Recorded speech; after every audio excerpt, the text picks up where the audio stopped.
All right, is the government about to start regulating political ads online, including on YouTube? Well, the FEC's top Democrat is now calling for more regulation of online-only political ads. She says this, quote, a re-examination of the Commission's approach to the Internet and other emerging technologies is long overdue. We're here to react. Communications Director for the Republican National Committee, Sean Spicer. Sean, good morning. Good morning, Tucker. This seems like a flat-out attack on the First Amendment, no?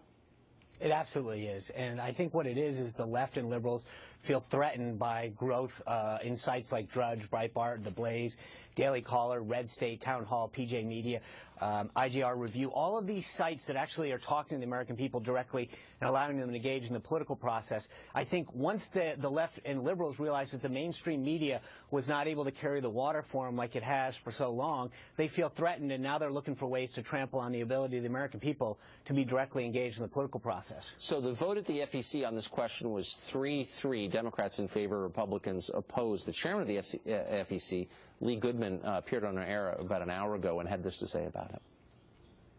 The Internet has been a low-cost mechanism for people to speak and communicate their ideas. The little guys compete with the big boys on an even playing field on the Internet.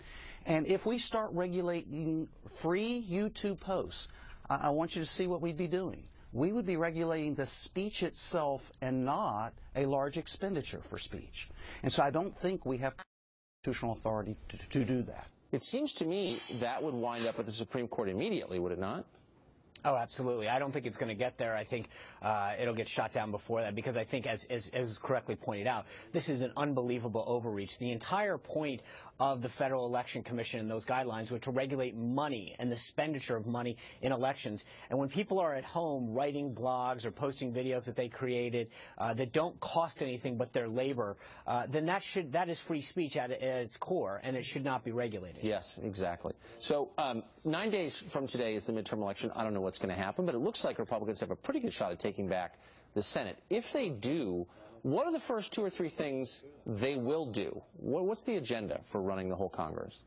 That's a great question. I think Speaker Boehner's outlined 5 basic things that he wants to work on in the House: regular reform, tax reform, things like that. I think the 2 big things that I think need to get done are, one, when you look at the polls, the American people are losing confidence in their government. There needs to be some oversight and get confidence back in the government. When you look at the scandals, the VA, IRS, GSA, and it goes on and on and on, including the way that we've addressed the Ebola problem, I think people are rightly concerned about whether or not their government is serving them correctly, protecting them the way it's supposed to. So I think we need to restore that, and by taking over the Senate, that's going to allow the House and the Senate to finally be able to focus on that. The second thing, I think, is have a laser-like focus on the economy, on job creation, on giving people back the American dream and allowing them to pursue opportunities, whether it's creating a small business or giving them that stability that they have in the job that they have right now.